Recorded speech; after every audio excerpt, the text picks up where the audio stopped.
Hi, everybody. We have some really exciting news today for Serial Killer Whisperer. About 2 years ago, Laura was interviewing William Suff, a serial killer who was on San Quentin's death row, in the next room while Rob was filming her. And during that interview, he had given up some information about one of his victims, and it happened to be Cathy Small. And law enforcement did an amazing job. They were able to tie DNA evidence from a Jane Doe to Cathy Small, and her family now finally knows what happened to her. So what we're going to do is we're going to talk to Laura about this, as well as one of William Suff's in-laws, and who we've had on the program before. Which one? Which episodes were on? Episode 26 and 27 are really in-depth deep dives into William Suff and what he did. He was the Riverside killer. And the Lake Elsinore killer. And they called him Lake Elsinore killer too. And we had on his sister-in-law and her sister, who knew him very well. They saw everything. And they saw everything that happened. They were just little girls. They were young when it happened. So before that, though, we're going to play that interview that I recorded with Laura with William Suff, and then we're going to dive right into the episode and hear both Laura's reaction to this breaking news and also the in-laws, William Suff's in-laws, because it was so traumatic for that family. So watch this right now. Do you remember when I visited you and you were telling me they took you out in April? Uh-huh. So I've been doing some digging about this. Yeah. I found some pretty interesting stuff. Did you? Very interesting stuff. Have you talked to your attorney about it at all? Yes. What has she said? Because I'm wondering if she's also found out the same information I have. I do not know. I haven't heard back from her. Okay. Okay. I want to start from the beginning. So they took you. It was the sheriff's department took you in April, correct? Yeah. They flew you down sheriff's department plane. Right. Correct. And you don't remember any of the detectives' names that flew you down? No. Did they tell you, or you just can't remember, or they never told you? I don't think they told me. Okay. I don't remember them telling me. Just that they were detectives from L.A. Okay. And they held you in Los Angeles, right? Right. County. Uh-huh. And solitary. Right. Correct. Okay, so it was every Thursday they would take you down and question you? Right. All right, now this is the part. Another detective would come in and question me. But it was the same detective that questioned me over and over. And it was a male? Yeah. No name? No name. Approximate age?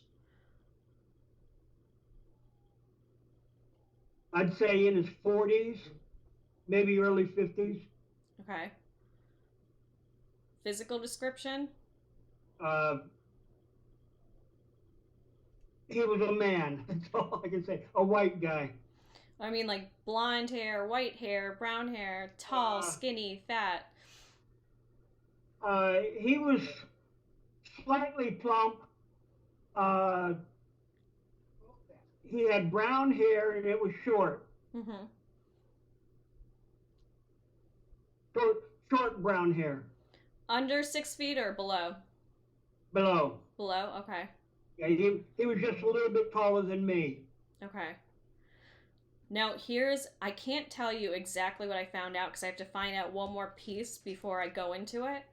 But this could be pretty big corruption, if I'm correct. I can't tell you anything yet because I have to know the victim's last name before I can say conclusively if this is what's happening. But this seems to be what's happening with her. What was the name of the victim that they told you? Cathy. Now, he may have mentioned her last name, but it didn't click with me, and I didn't remember it. And they showed you the crime scene photos? Yes. What did they look like exactly? That could help me out a lot. It was a distant shot, and all it looked like was just a pile of something. I couldn't even tell that was human. Then closer, she was wearing some kind of clothing. Next to her was what he called the jacket, and she was lying on, I think, on her side. Could you tell what type of injury she had? No. Did you see any blood or anything anywhere on her? No, I didn't. No blood? No. What was the area? Was it like? It was a cul-de-sac. A cul-de-sac? Yeah. And did he say C or K for her name?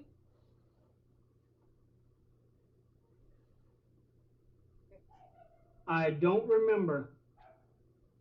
I want to say he said C, because every time that he said her name, I pictured in my mind the name started with a C. Do you remember, did he tell you what year? Did he give you like an approximate year this happened? I think he said 86, but I'm not sure. And it was definitely Los Angeles County? Yes, he said it was Pasadena. Pasadena. Yeah. Okay, that's something. Do you remember anything else of him telling you that could be important?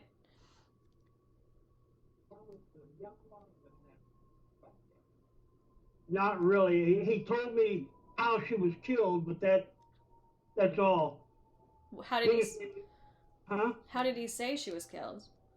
That she had been stabbed and strangled. Stabbed and strangled? But you said when you saw the photos there was no blood on her? I did not see any blood.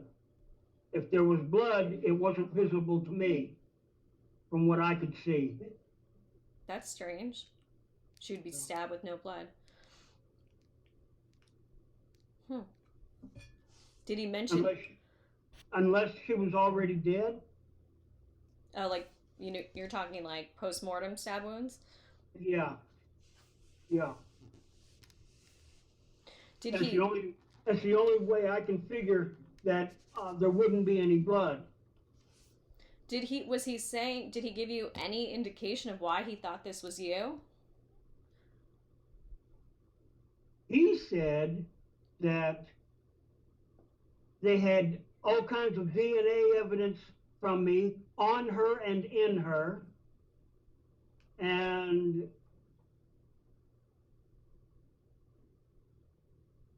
he also said fibers, but I don't know what fibers.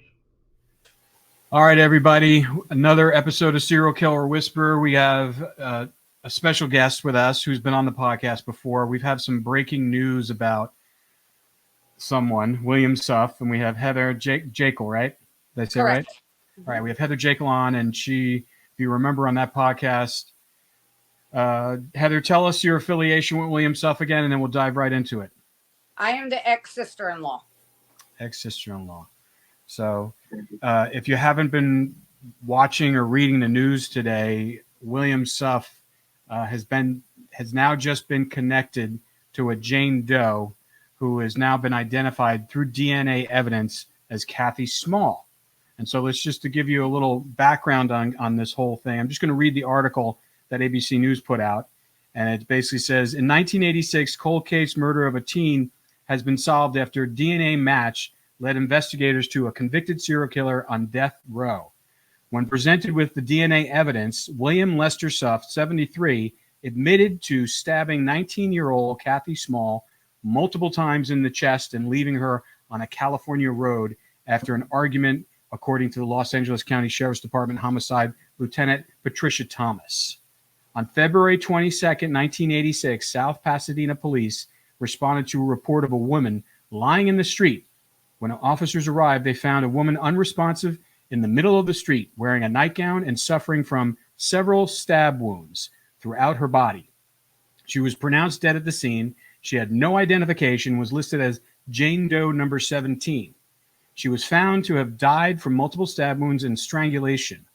On February 25th, 1986, detectives received a call from a resident in Lake Elsinore area who was concerned the victim was his roommate. After seeing her remains, the man identified the victim as Small. The roommate told detectives Small was a prostitute and lived at his house for a few months. Small told her roommate a man named Bill was picking her up and giving her $50 to drive with him to Los Angeles. He said he never heard or saw from Small again. The case remained unsolved despite detectives following up on numerous leads throughout the years. On October 11, 2019, detectives responded to a scene of a natural death across the street from where Small's body was found. The coroner's investigator found several disturbing items in the house, including numerous photos of women who appeared to have been assaulted and held against their will, and a newspaper article about the identification of Small after her murder. While the dead man's DNA did not match known crimes, it was through the search the investigators discovered that none of the items of evidence from Small's murder, including a sexual assault kit and the victim's clothing, were ever tested for DNA. The DNA evidence was finally tested in August 2020, more than 34 years after Small's killing, which revealed the presence of 2 male donors, one of whom was identified as Suff. The other was unknown. Suff is a notorious convicted serial killer, also known as the Riverside prostitute killer or the Lake Elsinore killer. In July 1995, this goes on about him. We all know about Suff. So this is really crazy. This is because we interviewed Suff. On October 15th, 2022, we filmed Laura interviewing William Suff. And in that interview, he told her about Cathy. He described her, he told her where, and he told her what had happened. And we filmed it unknowingly that this was Jane Doe number 17. Right. Mm-hmm. So, and now it's been confirmed today that it is Jane Doe 17. It's all over the news. International. It's incredible. So Laura's worked with Suff for a long time. Yeah. Laura, tell us a little bit about that. Yeah, well, for 10 years. And, after that interview that you guys filmed, I gave it over to Los Angeles Sheriff's Department to follow up on. I said, he's saying Pasadena, a girl named Cathy, short brown hair. And I'm really grateful that they were able to, connect the pieces together. And now, her family has a justice, or at least knows what happened to their loved one. Yeah. Heather, how does that make you feel? I mean, it's just kind of, your family has gone through so much because of William Suff, and knowing that at least one of his victims has been identified and can be put to rest, and the family knows what happened to them. I feel for the family.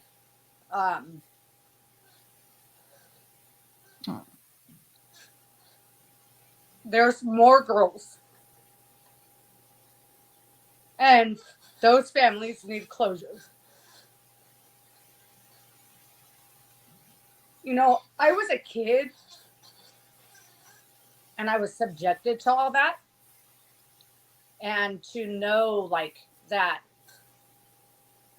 he was entrusted by so many women because he was a regular guy.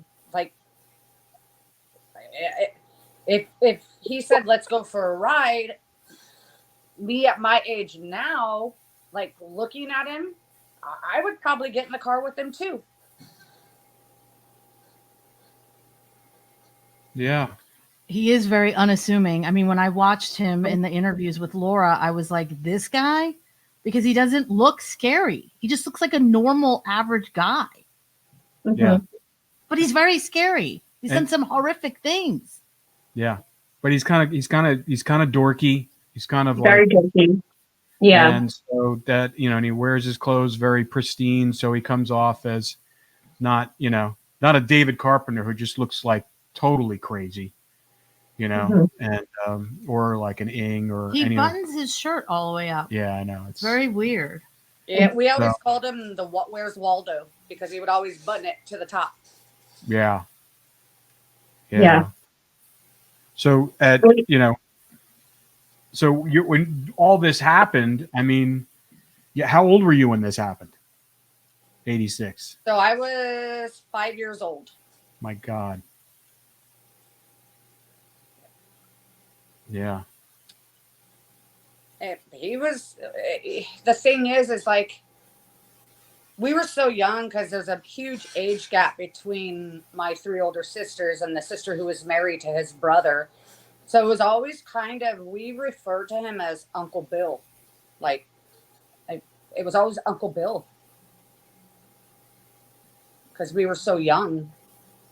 The things we seen, the things I grew up with that family has made me a overprotective mom, where my kids aren't out of my sight. And even 24 and 23, my 24 and 23-year-old, they've never had a sleepover. That family has made me not trust people, because they were just like the normal family. You would never ever suspect that of them. That's the thing that's so scary, is that you wouldn't suspect him. And yet he did these horrifying things. Laura, why don't you talk a little bit about some of the things that you've discussed with him, about some of the crimes that he's committed, and tell us a little bit about why he was in San Quentin. Well, I mean, he's done some things you don't even typically see with serial killers in general. He's put objects up the victims. One time he put a light bulb all the way up one of the victims that the coroner actually found it on an x-ray. That's how far and deep it was. And then, of course, the story you've shared, Heather, about the chili,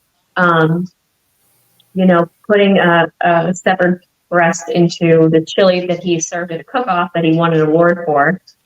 That's, and then feeding, human organs and watching people eat it at a fair, at a festival with children. Yeah, no. It's horrifying. Yeah, I don't think we're going to need to go into any more details. Right, let's talk a little bit about, remember when you were interviewing him, we did like a 2-hour interview with him, and you extrapolated some of the things out of it, and we'll show some of that here on the podcast. Right. We'll break. But when detectives you found out that he was pulled out by LA County detectives and flown on a private plane down to headquarters. Tell us a little bit about that story again. Yeah. So there was, what's very interesting is all of his murders that he's been convicted on are Riverside, not Los Angeles County. So Cathy is Los Angeles, Pasadena. So this actually opens the door to the possibility that actually Suff has victims and more victims, in Los Angeles County as well. And one thing I wanted to talk to you about, Heather, is the shed behind your sister's house that Bill and his brother used to go in with the girls. And you said on the first podcast, you're sure there are more victims because of how many late nights was spent there. And the cops never looked at it because it was his brother's shed. I think we are looking at many, many more victims with Suff. And this is just the tip of the iceberg when it comes to it. But yeah, they flew Suff from San Quentin, and this is not like Hollywood. It's not like the movies. They do not take guys off of death row, ever. Even to bring them to locations where bodies may be, it just does not happen. Even the FBI does not have the pull to even do that. I mean, this is high politics to even get a serial killer off of prison to be flown back there. So for him to have been flown back there, it's serious. And that's when they started to put the pieces together, and they got Cathy. And like I said, I think we're just seeing the tip of the iceberg. I think there's a lot more there. And I think, Heather, you and your sister could be the key with that shed and what you were talking about, because now we're crossing counties at this point. Yeah. Like I said, that shed was, me and my little sister couldn't get near it. My older sister who was married to his brother, was not allowed to go near it. If the dog went near it, which the dog was always smelling near the shed, the dog would get beat. And then, his brother had club attitudes across from Mission Inn, and he had go-go dancers, and Bill would take this one go-go dancer back to Rialto where she lived, and one time we seen her, and the next time I never seen her again. And I don't know if she was ever reported missing. Back in those days, go-go dancing was considered a form of a worker. I never know what happened to her. Hey, Laura, when you've spoken to Suff and when he told you about, he described Cathy, and he didn't say her name, did he? Yes. Did he say his name? Yeah, he said the name. Yeah, he said the He, name. Okay. he didn't say her last name, but he goes Cathy with a, and he said with a C. Yeah. Got it. How many more do you think that are like Cathy that are out there that we don't know about? Well, this one in Rialto is possible. I Is mean, she you a never Jane saw Doe? her again. We don't know. We don't know if she was ever gone missing or reported missing. I mean, you got to think, so Heather knows about the possibility of all the other ones that went to the shed. Now those girls would be Riverside, right? So now we have a victim pool in Riverside we haven't even explored yet. And now we have them crossing counties into Los Angeles counties. And we all know where the serial killers in Los Angeles County go. Skid Row, downtown, where it's a huge victim pool for them. So, I mean, it could, with 2 counties now, it could be really high. Yeah, and you guys also might check with Pomona, because he used to always drive down Holt Boulevard. What was the boulevard name? Holt, H-O-L-T, yeah. In Pomona. And Pomona.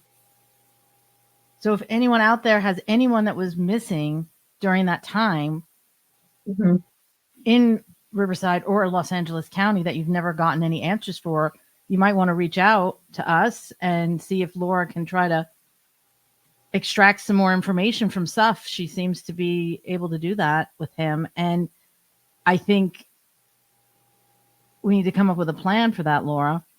Yeah, we do. Definitely do. Well, I listened. Yeah. Kudos to the Los Angeles Sheriff's Department for following through on all that. Yeah, absolutely. After almost 40 years.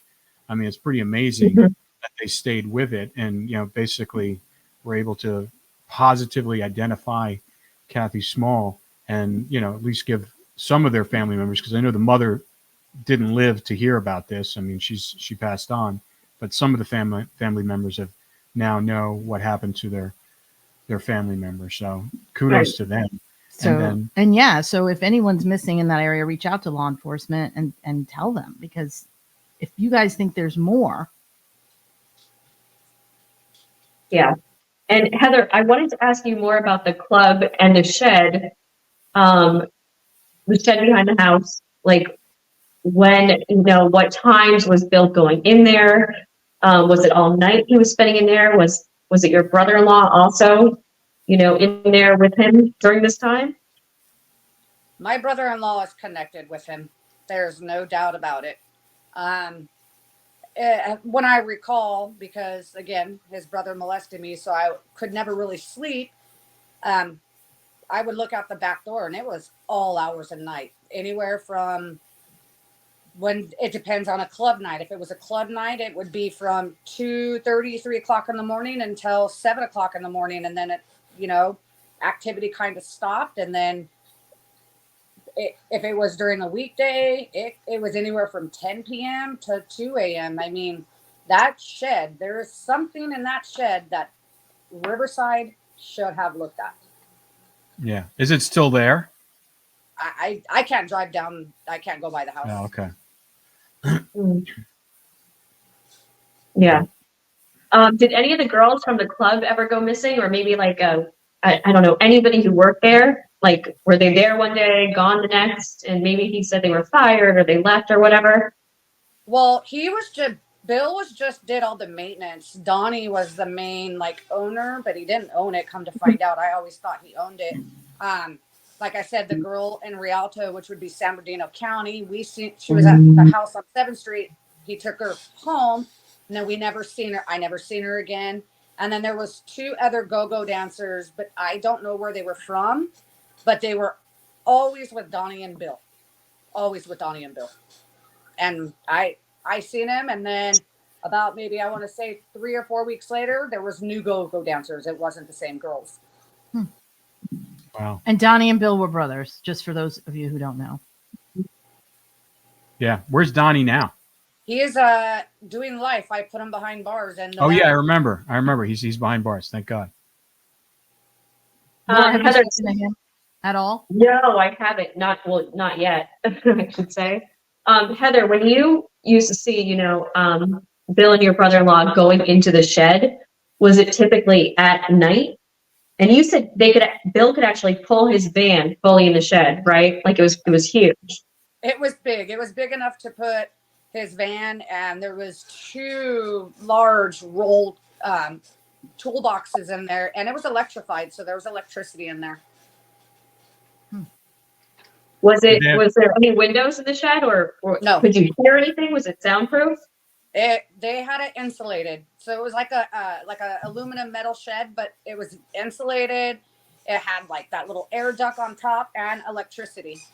Did it have water? Did they have like a sink in there? I don't know if there was water, but I remember behind it, like, so on the back, if you're facing the shed where it slides open, to the right was a porta potty. So I couldn't tell you, but it was weird to have like a porta potty when we had restrooms inside the house. Yeah. Well, they spent a lot of time out there, and they didn't want to have to come back in and, whatever they were doing. Yeah. And I remember it was weird. There was more activity. And I mean, there was a lot more activity on Tuesday night going into Wednesday, because at that time, Riverside's trash day was Wednesday. So they did a lot more activity between those times. Yeah. Interesting. Hey, Laura, were you allowed, like you or your sisters, were you guys allowed to even go near the shed or go in it as little girls? No. If I went near it, I was getting, not from Bill, but obviously I think it came from Bill. I was sexually assaulted worse if I went by that shed that night. So Laura, when was the last time you talked to Suff? Actually a few weeks ago, pretty recently. I forget, where did they move him to? He's at a medical facility, Central California. Okay. Yeah. I'd be curious to see what he would say now that because of all this attention that his case is getting. I would imagine that when you were talking to him, did anybody else come up? Do you think that could potentially be a Jane Doe that hasn't been identified? I mean, yeah. I mean, after Heather had given me that information from before, I started looking to, some of the descriptions she's given to me. And then now they've actually concluded the information he gave to me about Cathy is true. So it's going to require a lot of digging, but yeah. And the porta potty, what you're saying in the shed, the kid's not allowed to go near it, insulation, air vents. I mean, we know it's there. Yeah, exactly. It's like the 2-box killer van, but in a shed version. It's like Ames bunker. Yeah. Yeah, it's like Ames bunker. It's amazing how they were able to do this stuff like right there in the neighborhood, shed right there. No one goes near it, but it's there. And the police have never searched it because it was under his brother's name too. Right. So, I mean, say if we go search that site, it could still have like forensics there. If they tore it down in the ground, you don't know, something is buried there. You really have no idea. But the fact that it was never searched, and this could be a place where they were holding captives or bringing girls to do their work. Oh. Yeah, but you also have to remember too, Laura, they had a cousin that lived up in Lake Matthews, and they were up there all the time, and he had land. So yeah. Mm-hmm. Wasn't you said he was dealing drugs? Yeah. That was the one with the long driveway? Yep. Yeah. And I swear he mentioned a couple lakes and wooded areas to us on that interview we had recorded with him too. Yeah, so Lake Matthew, for Riverside people, they know that's a reservoir. So everyone refers to that little neighborhood as Lake Matthews or Gavilan Hills, but they were up there a lot, him and Donnie. And I'm still telling you guys need to check out right here in Riverside County, right off Valley and Pyrite, where the Mammoth is. He's done something up there in those hills. Wow. Yeah. Laura, when's your next time you're gonna go speak with him? Well, I was going to talk to you guys about that. Okay. Right.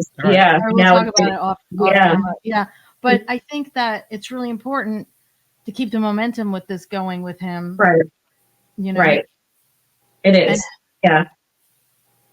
I mean, Heather, what you went through is just horrifying. Yeah. And your sister and all of it. It's just unbelievable and awful. But I think all these clues can help.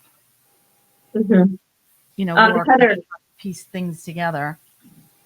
I don't know if we talked about it in recording or off recording, but didn't you say there was incest within the family with Suff and his brother, growing up with the mother? It was the stepfather got their half sister pregnant, and then they raised that mom and their stepdad raised the baby as their own, and then I don't know how, I can't remember now, but yeah, it came out. They finally told that child, because he was like, I look so much like her, my aunt. And it finally came out that was technically her mom, and her grandpa is actually her dad. That's all twisted up. It's like a weird Greek play.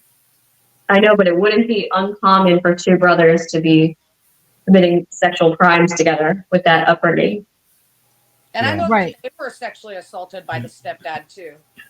And they had to perform certain things on their mom because their mom was a prostitute, so I can't say that that's excusable, because I was a victim and I would never, ever do that to another person. Yeah, we've spoken about that a lot, because we've talked about Lawrence Bittaker's childhood and other serial killers' childhood, and they were horrible. But there's been a lot of people who've had worse trauma growing up than these guys, even though that's pretty horrific trauma for a young person, and they didn't use that against someone else and kill someone or rape them or pass down. They broke the chain. But these guys obviously kept the chain going. And so, Laura, I mean, Donnie hasn't been convicted of anything to do with any of these murders, correct? Not yet. Not yet. It's always been highly suspected by law enforcement that he was involved, but he's never been charged with it. And he's not talking like William is. No. Okay. But I also have not tried to talk to him as of yet. That would be interesting to see and compare and contrast both brothers' stories to see what they would reveal. Yeah. You could put them against each other, kind of like Bittaker and Norris, and see if one, starts to give information. You can take that and use it against the other and get them to open up that way. Yeah. So it's like another pairing of killers, this duo thing. It's very strange. And for them, it's a strong bond. It's a brotherly bond. Right. Which is weirder. Yeah, but they grew up with it. I mean, that was how they were raised, with the incest, and yeah. But Heather, I wanted to ask you, these questions might seem abnormal, but what was your best memory and your worst memory of Bill Suff? Best memory was he was always such a giving person. If I wanted something and I'd ask my sister, he'd say, "Oh, come on, let's go. I'll go get it for you." He would be honestly, if I could say, that's what he was. He was a jokester too. I would always call him dad jokes, because he told the corniest dad jokes, but we laughed as a kid. It was funny. The worst memory is he had he could flip his demeanor in an instant, and his eyes would go glossy, and he'd go straight faced, and it was like that when he did something like that what's his name, John Wayne Gacy, the clown killer, that's how he reminded me. Right. Do you remember what would happen before he changed, before that? I remember one time we were watching Pretty Woman. And that was my favorite movie as a kid. I didn't understand she was a hooker. I didn't know. I thought she was pretty and she did funny things. The minute she, like, he's seen her as a worker, he, like, I don't know. He, like, salivated. He got real angry. His face turned bright red. And then he got up and walked out. Wow. From the movie? Wow. From the movie. Interesting. Laura, have you seen him flip like that in the cage with him? I've seen him get frazzled. I haven't seen like the hardcore flip with the, darkened eyes and the mask completely coming off. Like Heather is describing during Pretty Woman, which is also very telling. Yeah. I remember the times that we recorded with him. I could see when you asked some pretty probing questions, I could see his demeanor shift and his eyes and his everything. I can see how he kind of flipped back and forth where you were going too deep for him. He was uncomfortable and he reacted that way. Mm-hmm. Yeah, they'll start to get like antsy or frazzled when I start to go deep. Well, for him, he used to kind of turn his head down like this and look at you like that. Mm-hmm. Yeah. Play with the buttons on his shirt. Yeah. He'll do this a lot. He'll do this a lot too. Mm-hmm. Yeah, he was doing that a lot. Yep. Heather, do you remember any like common phrases he would use or like?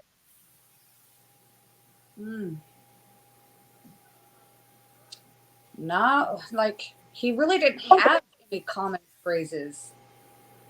He was just kind of weird. Like there was nothing common about it. Like if he came over when say you were at your sister's house and you guys were all hanging out and he would come over, what would he do when he came over with all of you? Well, normally my little sister and I, we were playing, my sister, they had a ferret at that time. So we were always playing with the ferret, Sissy. And where the house on 7th Street was, it was on a main street. So when you came in, you had to pull into the alley, which was the backyard where the shed is. So you would enter through the back door, and that was the laundry room. And to the right was the master, which was my sister and Donnie's. And then it was the kitchen. He would literally, like, we'd hear his van. That van still, I can't get it out of my head. You would hear his van pull up, hear the creaking of the door like an 8 WD-40 slam in. He wouldn't come in for a good 40 minutes.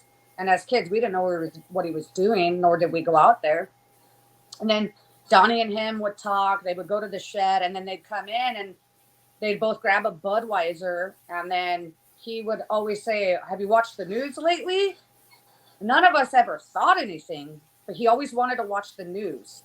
And he's like, hey, Don, have you heard anything about who's that serial killer? Like, he was always up to par about his own killings. That was his main thing.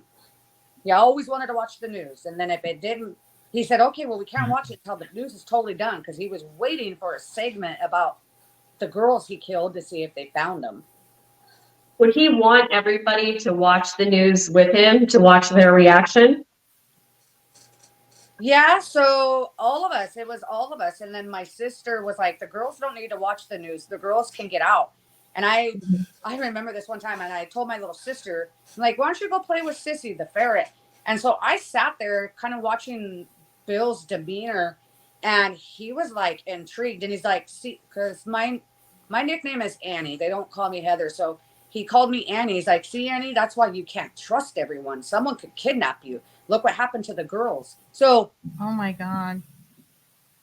He made us girls watch it. And my sister would be in there. Donnie would be there. If his sister was there, their half sister, she would have to watch it. Laura, what is that kind of behavior? Why was he doing that? It's control. The ones who, have like that need for control, they're going to be watching the newspapers, the news, injecting themselves into the investigation, which Bill did with his investigation when they came. The police force task force came to him for supplies when he was the warehouse manager. So yeah, it's not surprising he is watching the news and probably reading the newspaper every day. But him going to his brother's house with the kids and turning on the news and making everybody watch it, I mean, that's a sick thrill. That's what he's doing for that reason. That's not really about control. He wants to watch all of your reaction, and it's almost a pride thing when they do I was that. gonna Like, say, it sounds like he was proud of it. yeah, Proud of his work. If he made the news, he's like, oh, right. Look at me, I made the news. Right. And he's asking everybody if he's seen it, right? And was probably disappointed if it didn't make the news. Mm-hmm. So I don't know if that helped him escalate things to make sure that it would make the news. Well, he's made comments when their mom was over quite a few times, and that news would come on, and you'd hear about another girl, Jane Doe. As you guys know, his mom was a prostitute, and he goes, "Man, why didn't that happen to you?" Like, wow. He has a lot of anger towards his mom. You think? Has he talked to you about that, Laura? Anger against his mother? A little bit. I mean, he was more mad. I feel like it was his teenage years, he reports. Conflict started with his mother. I think it was like the beginning of his teen years, he reports that. Having a lot of fights with his mother constantly. But I wanted to ask Heather, do you remember, I don't know if you would, you were so young, but if Bill ever talked about a woman, do you remember how he would refer to a woman? Like verbiage he would use? He would only speak to Donnie about that, but like if he was, as he would say, he's being sarcastic to my sister, like he would make like women are the piece of shit on this earth, and all they're good for is procreating and giving us children, and that's all they're good for. Once they're done and they can't have none, they should just be done. Like he wasn't very fond of women at all. Yeah. It sounds like it came out in his verbiage even. So the victim, Cathy, she was found in Pasadena. Laura, has he talked to you about any time that he spent in that area besides the interview that we saw?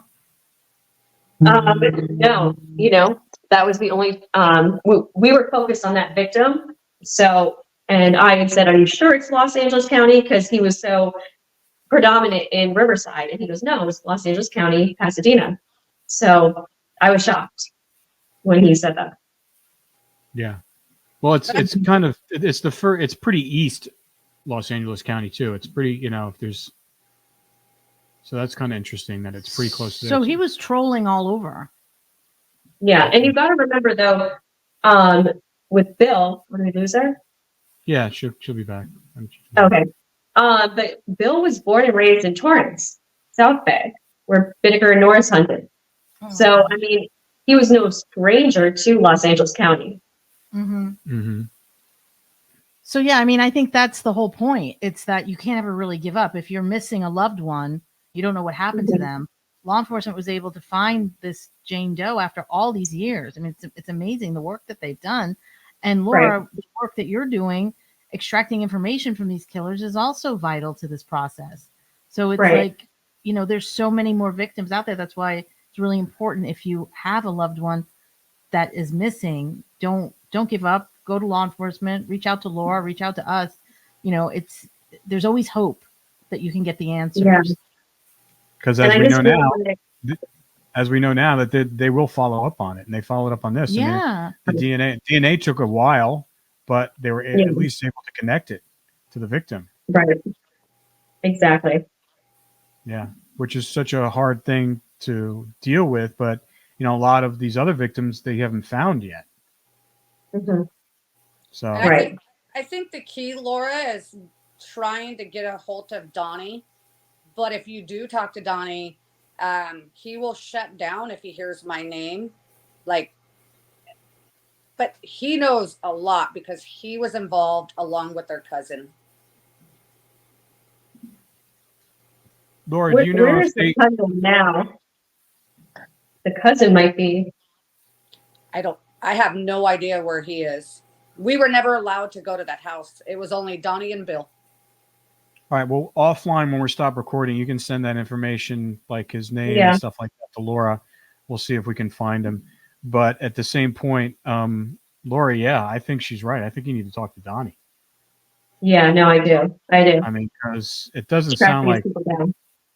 Bill did this alone. And Yeah, they've always suspected his brother was involved. Law enforcement has always thought so. And now I'm thinking the cousin. I mean, this really does almost sound like a really sick family affair. You know, after Heather told us about the incest and what was going on within this family, the shed. I mean, yeah, there's a lot more. It's like that horror movie, The Hills Have Eyes, you know, like people Right. It's just Really? so literally, yeah. And I know one time Bill used Donnie's truck. It was a Mazda for his event out for the night. So, I mean, not just the van can be involved. I think it's Donnie's pickup truck. Because Donnie owned the nightclub, right? Or So he worked at the nightclub. He ran. He was like, we as kids thought he owned it, but he was like a silent owner. He was basically the general manager, ran daily operations, did everything, and then Bill did the maintenance. But yeah, it was called Club Attitudes. Wow. So if any victims or any girls or families know of any girls that work there that went missing, let us know. Let law enforcement go to law enforcement first. It was an 18 and over club at that time, 2-story, 18 and over. So you didn't have to be 21 to get in. Wow. What a perfect kind of spider web for these guys.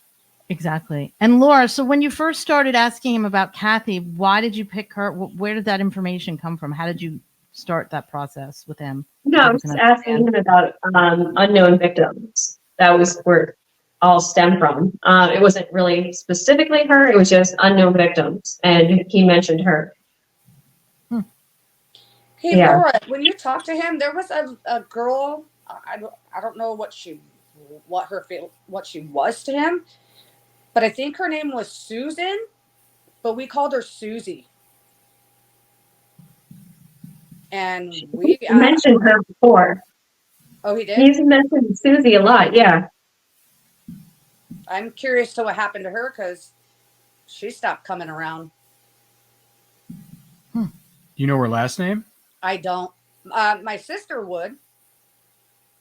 What did he say about her, Laura? I'd have to go back and look at my notes. You know, these guys throw out so many names at me. So I would just put it down in my notes. But I know he's mentioned a Susie quite a few times. That's interesting. Yeah. I think we need to get your sister on, Heather, and kind of put all the pieces kind of together or start to. Do you think now that he's gotten so much attention with this, that he loves the attention, obviously, he wanted you guys to watch the news, this is a really good time to strike? Because he's gotten so much. I mean, it's on every news outlet today that this happened. Mm-hmm. I mean, he made the New York Times. That's an international paper. Yeah. He loves that, though. He loves the attention. That's what I'm saying. So maybe you can get more names out of him. That's true. This would be a good time to strike. It would be. What is he in the medical unit for? Is he dying? No. All the death row inmates just, fake illnesses. Got it. Yeah. Because now death row has been dismantled, so he is no longer in San Quentin's death row. Correct. Yeah. Just a way for them to feel more protected from general population. Mm-hmm. Right. Yeah. He doesn't want to hit mainland. No way. Not with all the horrible things he's done. Yeah, he's a prime target because he killed his own baby. Right. He killed his own baby. Yeah. That's the thing. Like, he was arrested in Texas and then he was let out on parole Mm-hmm. in the 70s. Yeah. Different time, different time. Right. And then he went back to California, and that's when he did all these horrifying things. Is that, Yeah. hey, Heather, do you know if that property where that club was, is that still there? Yes, it's actually, I think the bottom floor is a thrift store and the top floor is like a vintage. But yeah, they're actually businesses in there. And where was the club, in the top floor or both floors? It was a 2-story club, so it was bottom floor and top floor. Got it. I think we got to go there. Yeah. I think so too.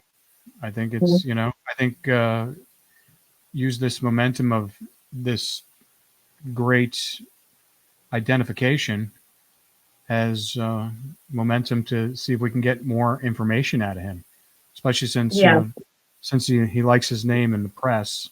Maybe he'll be interesting to hear when because I'm sure he knows about it. Oh yeah, I'm sure. Yeah, I'm sure.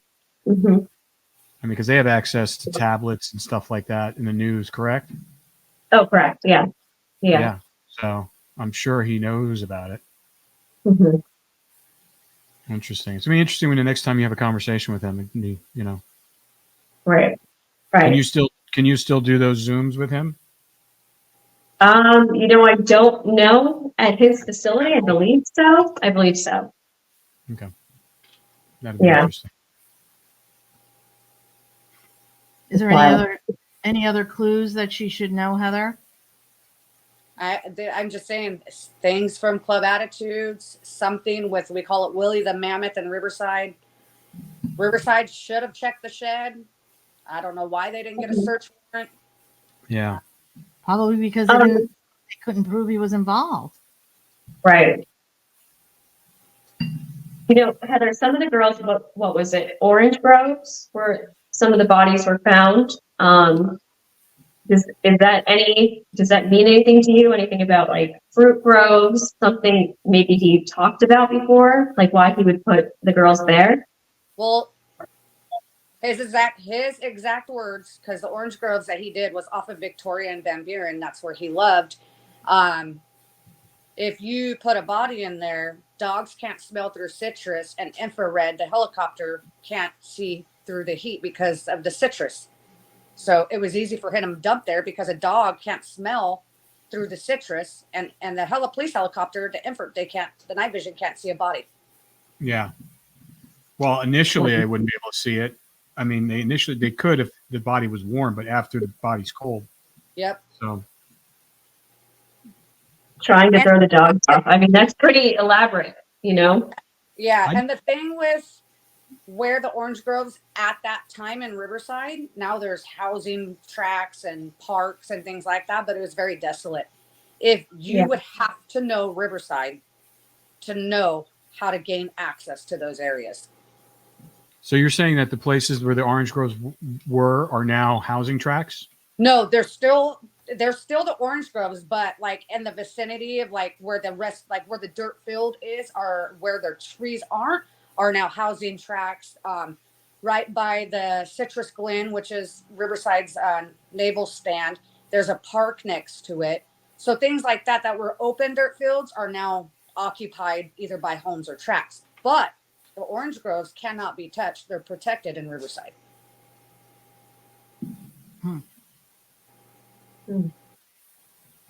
Heather, what about the light bulb? Is there any significance there? Was he into, electricity? Was there any comments made to you? Anything you remember that sparks anything? That's just him. He's sadistic. He likes torture. He likes to watch a woman be in pain.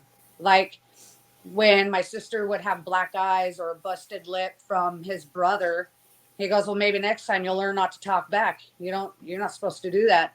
Women are just supposed to be quiet. Bill said this? Bill Suff? Yeah. Mm-hmm. Oh, wow. It's horrible. I'm so sorry your I know, sister had to go through seriously. this. It's awful, Heather, Yeah. what your sister went through. Laura, after this many years of interviewing him and whatnot, what have you surmised about his psychosis? Well, you know what's funny? Bill was one of the first ones to finish the study. So he answered all of the 75 questions. Maybe we could do an episode of what we found with those questions. Somebody put. Yeah, it'd Do be a deep interesting to dive. see why he's so twisted, besides the fact that he was raised in this crazy environment. So is it really Right. because he was raised in that environment? But again, like we said, there's a lot of people who've been raised in horrifying, traumatic places and experiences, and they don't become monsters like this. I mean, what this man has done is disgust. I mean, it's horrifying. But the thing you said just kind of triggered something for me when you said that he was the first to fill out the questionnaire. When you were talking to him, does he try to figure out why he is who he is?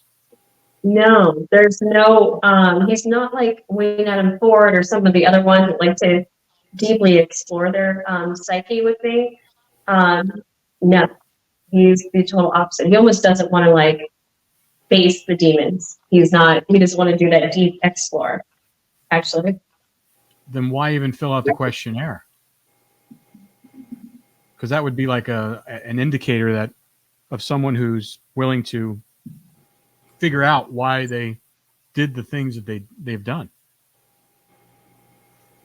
Well, technically, the study is really designed to actually kind of trick a psychopath so they don't feel like it's a deep dive into their psyche. You know, it's geared towards more of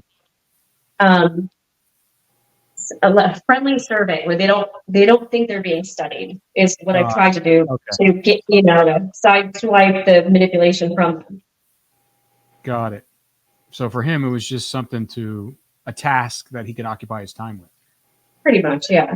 Yeah. What was his intelligence level like? Not that high. I don't know what he was tested for, but I know he wasn't allowed to be within the serial killer group at San Quentin because his intelligence was not at the standard as like Bittaker or Clark. I mean, you're shaking your head, Heather, so you must know that he wasn't very bright. No, he was a good manipulator. Mm-hmm.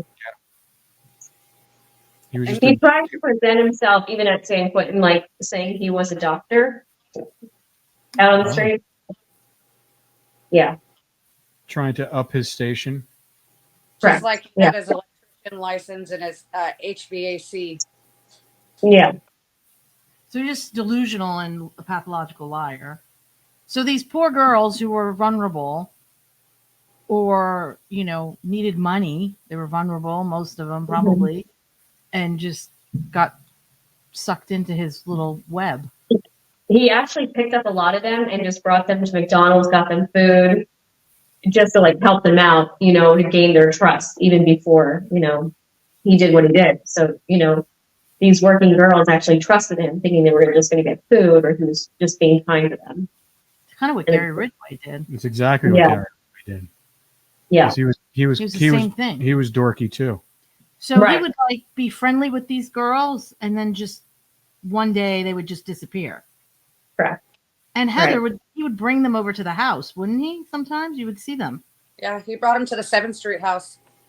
So then wouldn't anyone question what happened to these people? We weren't allowed to. My sister wasn't allowed to ask. When the girls came over, we had to go in a different room and my sister had to go in the room with us. Yeah. But how would you know? I mean, you're just kids. No, you're you guys just are kids. It's just interesting to me that he was so brazen to bring these girls home, like he's friends with them, and then everyone at the club sees them going home with them. Well, him and Donnie were in cahoots, so he didn't have to worry about Donnie saying anything, and he didn't have to worry about your sister saying anything because she was threatened all the time. Mm-hmm. And he knew us kids. Well, he knew that I would never say anything about girls coming because his own brother, he would just have his brother sexually assault me. And most of these girls are probably runaways or workers or whatever. Most of them were workers.